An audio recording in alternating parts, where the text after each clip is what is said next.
Welcome to the Accelerating Operational Performance podcast. I'm Greg Schenkel, President of Unique Training and Development and Frontline Leadership Systems.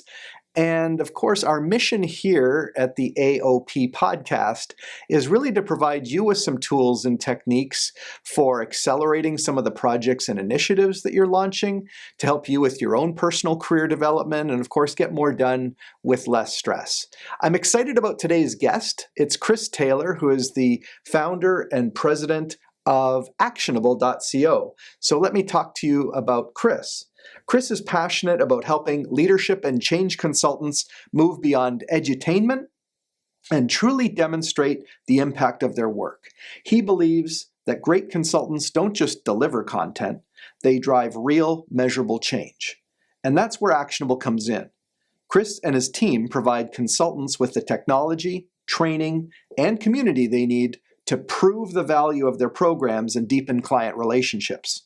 They've already helped over 400 consulting firms achieve this, enabling them to differentiate themselves from competitors and break free from the time for dollars trap.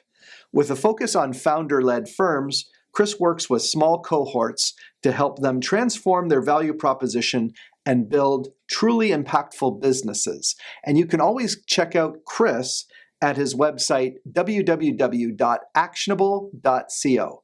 Welcome to the podcast, Chris. Greg, thank you so much for having me. I've been looking forward to this. So Chris, I know our audience is just going to be curious about how you came to start Actionable.co. And from talking to you before, I know that you probably didn't intend initially to be in the business of helping consultants get better results through their clients. Yeah, well, no, I wanted to be a film producer, Greg. When I was from about the age of 6 through to 22, that was my drive. I wanted to be in the business of filmmaking. I've always been passionate about storytelling. I've always been passionate about creation, groups of humans coming together and creating something that didn't exist before. So I went to film school, but I always had that business interest. I was involved in entrepreneurial activities from a very young age as well. And so when I graduated film school, I had an opportunity to run a franchise for a business in British Columbia. And I started sales and sales training as part of that franchise. And I was working with kids, really 18 to 22-year-olds that I was teaching how to sell. And so I fell in love with facilitation and training. It was self-serving at the time because it was around my business, but I just really loved the nature of developing skills and interests for things that people coming into the training room may not have actually thought they were interested in. Yeah. So I did that for a bit, and that business went really well and then went really poorly. And that was when I was trying to figure out how to change some of these behaviors that I'd developed. So the stories sort of dovetail. But it was around then that I started writing business book summaries. So Actionable Books, which is still alive and well at actionablebooks.com, was my outlet where I was reading business books, trying to take one idea from each book and put it into practice in my own life. So it wasn't just about the consumption of information, it was around the application of information. And that's hence my sort of interest in behavior change. Oh, wow. I didn't realize that you actually did actionable book summaries. That's kind of cool. Yeah. So all those book summaries turned into requests for training. Interestingly, when you write about other people's ideas, leaders and organizations started coming to me saying, the book summaries are great, but could you come talk to our team and would you modify it? And so I sort of fell into running a training company myself. We grew. It was never huge, but sort of mid 6 figures, a couple staff, and I enjoyed that work. But that's where I then started into the technology to support training, following the training. And it's also when I started to come across some truly exceptional facilitators and trainers and consultants. They were sort of gravitating to Actionable Books. They really liked what I was doing with the technology. And I realized at that point, Greg, and this is probably around 2014, so about 10 years ago at time of recording, that I was good at training. These people were exceptional at training, and they had a lifelong passion for it. And I really wanted to support them. So the business shifted in 2014 to be around supporting consulting and training firms to prove their impact the way that we'd started in our own stuff, but gave us a platform to have greater impact. So I know, Chris, we've been on a quest for a long time, to get people to apply things from the training program And we used to use a simple paper and pencil exercise called an application journal before we signed on and started to use the Actionable platform under our own leader behavior builder process. But what is it that that you believe to be true about habit building as it relates to leadership development? Sure, absolutely. And I think what I'll do, Greg, if it's all right, I'll speak to sort of the universal truths around behavior change and then how Actionable supports that, because we haven't really, with the Habit Builder, created anything new. What we've done is brought more visibility and stability to what people were already trying to do following sessions. So if we think about it, right, a well-delivered facilitated session helps people effectively do two things. One, learn something new about how to change. And then two, help them connect emotionally to that content so that they want to change. Because really, for us as humans to engage in change of any kind, we need both those things to be true, right? We need to know how to change, certainly, but as importantly, we need to have a strong enough reason to break the inertia or the current patterns of behavior in order to engage in change. So facilitators do that really, really well. And then you get to that New Year's Eve moment that I mentioned earlier, where people have great intention. But again, as human beings, we're pretty terrible at actually turning that intention into a lasting behavior change. You know, exhibit A being New Year's Eve commitments, right? New Year's Eve, what are the resolutions? Where Actionable kicks in is at that point when people have good intent. So from a practical standpoint, while they're still in the training room, we take that good intent, like, I'm going to be a better listener as a leader. It's like, great, that's a good intention. But the problem with it is that you don't do better listening, right? Like if you think about it, when you're in a conversation with someone, you don't, okay, I'm going to better listen now. Like that's not a thing, right? So what we help them do is take that intention and translate it into a daily practice. We use a whole body of good behavior science around this, mostly based on BJ Fogg's work out of Stanford, wrote a great book called Tiny Habits. Michael Bungay-Stanier came up with a formula for it called the New Habit Formula that basically says when instead of I will because. Mm-hmm. So that intention of I'm going to be a better listener might look like when I'm in a team meeting, instead of waiting for my time to talk, I will ask one follow-up question, might be an example. Yeah. So participants will translate their intention into a daily practice in the room. Then they'll typically have a discussion around how committed they are as a group to making that change happen, to actually practicing this when they leave. And they'll use the Habit Builder or the Leader Behavior platform to capture their commitment to daily practice and to capture their intent, their commitment around how often and how regularly they're going to practice this behavior. So how many days of the week? And what Actionable, the Habit Builder really is then a nudge platform that's going to remind them of their commitment to behavior change on the schedule that they chose. So Greg might choose Monday to Friday at 7:45 a.m. I'm going to get a text message that reminds me to actually, ask a question in meetings. On that date and time, Greg will get the ping from the platform, and it just brings it back to top of mind. Because we're all busy. We've all got 10 million things going on. Even though we had the intention in the room, it's really easy to lose track of that over the course of the week. Agreed. The Habit Builder helps keep it top of mind, right? And then it's going to ask the participant to reflect on a scale of 1 to 10. How do I feel I'm doing with that? And why? They can journal about it. It takes, honestly, most people use the platform 3 times a week where they're actually submitting information 2 to 3 times a week. And it takes them 20 seconds to do that. So it's very much meant to meet participants in the flow of work, keep it top of mind. And if they're using components like accountability buddies, or if the facilitator is using power commenting, there's a social support element as well. The whole point to all of this is that we're now developing a visual record of how each individual and in aggregate, the cohort is progressing. What are they working on? How's it going? What's getting in the way? Where are they having wins? And then that informs the conversation with the client. One of the things that you created in Actionable, and you've certainly let us borrow it, is this model called the impact value chain. And as people hear you explain it, I think the question is, we're trying to solve a bit of Kirkpatrick's 5 levels of evaluating training effectiveness or learning effectiveness. And what we found, at least, is that the Actionable platform probably jumps in to level 3, maybe even a little bit of level 4 in the Kirkpatrick model. Can you explain a little bit about the 4-circle model, the impact value chain model? Yeah, that's a good place to start. Picture 4 circles in a horizontal array.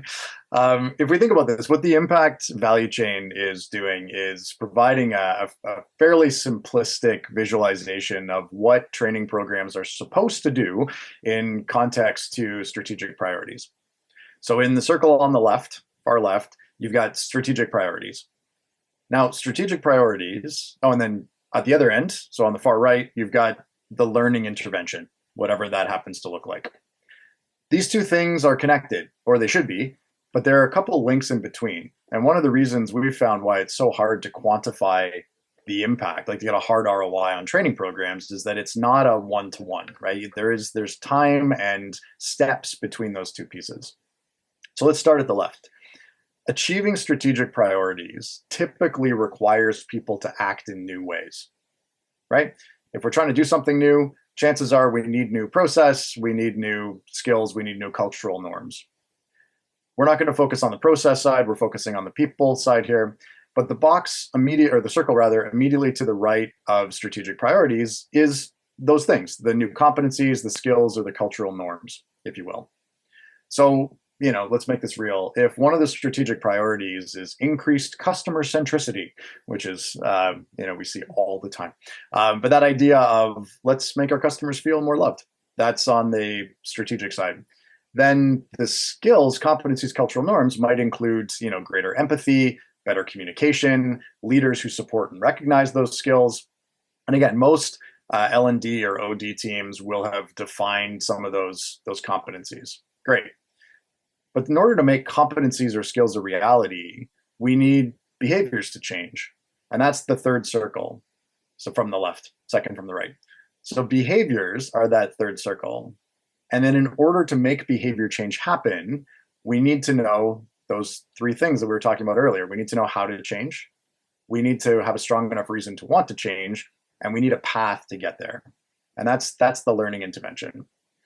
So from left to right, strategic priorities, skills and cultural norms, behaviors, learning intervention. The cool part about this is that you can, and I would say should, design from left to right, where strategy is informing the learning interventions. And we measure from right to left, where, who attended, all the, sort of standard HR metrics around learning interventions, who attended and what was the feedback scores. But then what behaviors did those learning interventions shift? Can we link those to the competencies that we're trying to develop, and have we previously linked it through? And Greg, as you were talking about the Kirkpatrick model, yeah, Actionable in its pure form is squarely in the level 3 camp, where we are showing the behavior change that's happening. But when we start to get into some of the reporting capabilities, where we're linking these pieces and clustering data based on how organizations want to see it, we can start to tell the level 4 business impact story. And that's the stuff I'm geeking out on right now, is how do we make it, really undeniable to the client organization that this learning intervention shifted the behaviors that matter, and we can see a lagging improvement on KPIs that matter to us.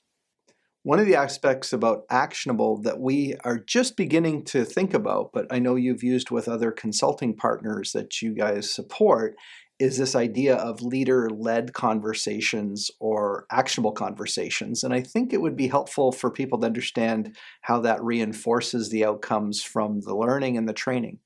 Yeah, no, I'm happy to.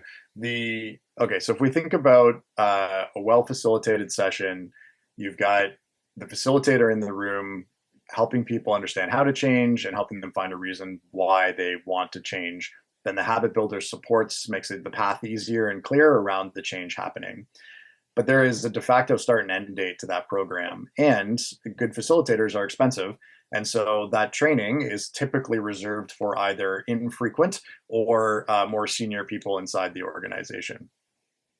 And yet the entire organization benefits from continuous learning. So how do we bridge that gap? The sort of industry norms to this are, well, let's put a bunch of stuff on our intranet anyone who's actually launched an LMS knows that most people don't go there. The industry norm is 11% of employees will actually access the LMS because, and it's very similar to your action journal, it's extremely well designed, it makes perfect logical sense, and the friction is just a little too high because it's reliant on the individual to proactively go find the thing that matters to them, consume it, figure it out, apply it, and embed it. That's a big ask from a pretty overstimulated society right now. So what actionable conversations or leader-led conversations, as we're talking about them here, are designed to do is to say, well, let's do that. Let's send some content to people. But instead of just sending the content or having it passively sitting there, let's tie it to a meeting where a leader is going to have a discussion with their team, referencing a specific piece of content. So in other words, the leader's not teaching anything. The teaching takes place in the video or the prep material that people would consume. And let's get together and have the leader guide the conversation around how to change, or why people would want to change. The how is taking place in the prep material created by the facilitator. People get it cerebrally, but ultimately, why happens best and more regularly when we're in conversation with ourselves, with people that we work with on a day-to-day basis. There is, in our experience, no faster, more consistently reliable way for individuals to get to a personal why than through conversation.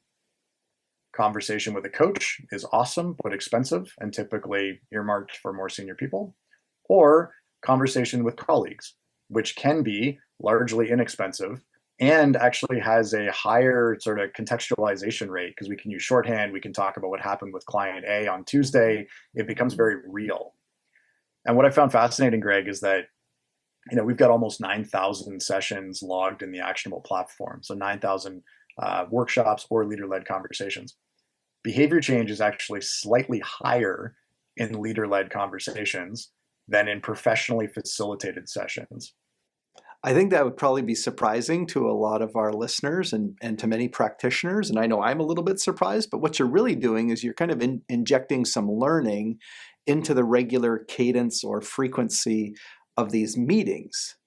And the last thing I just want to mention in there, it's not immediately obvious, I don't think, until you get into it.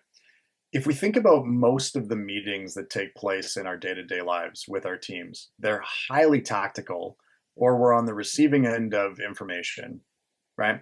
It's not overly common that we have most of the meeting dedicated to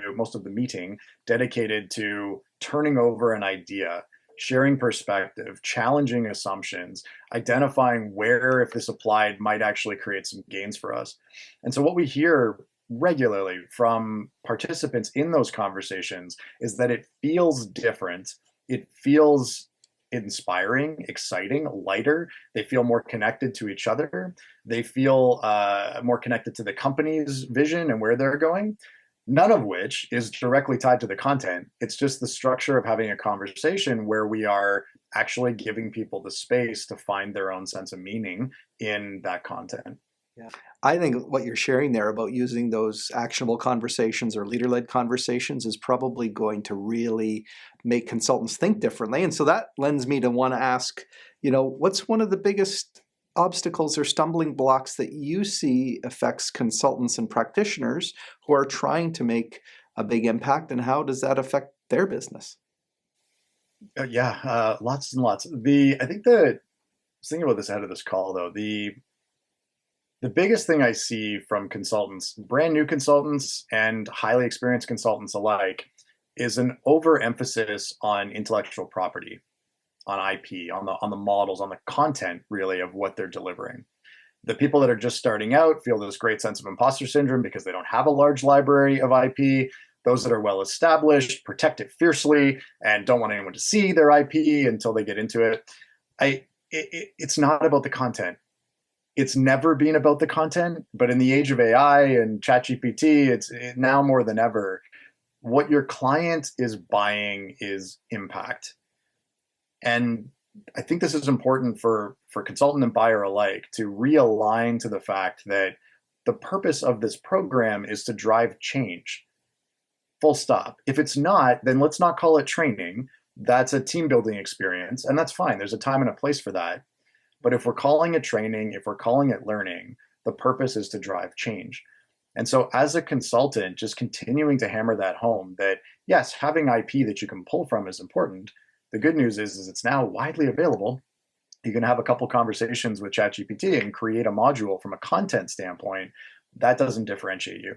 If you focus on solving the pain that the client has and knows they have, then you will stand apart, because it's still a market full of people trying to pitch the latest,